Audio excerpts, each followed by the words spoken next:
dalka Rwanda waxaa gabi ahaanba laga mamnuucay isticmaalka daawooyinka iyo kareemyada lagu cadeeyo jirka. saraakiisha caafimaadka dalka Rwanda ayaa joojiyay dhammaan daawooyinka iyo kareemyada loo adeegsado cadeynta jirka bini'aadamka.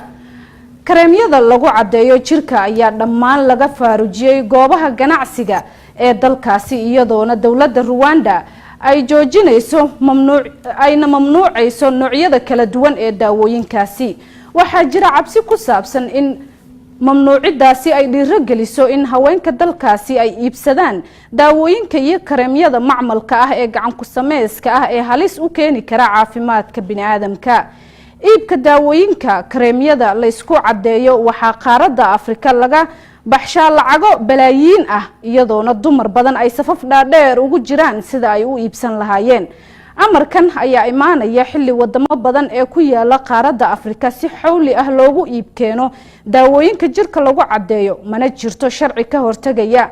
dalal badan oo ka tirsan Afrika ayaa horaan u joojiyay mamnuucayna isticmaalka daawooyinka jirka lagu cadeeyo maadaama baa la yiri caafimaadka maqaarka ay halis ku tahay.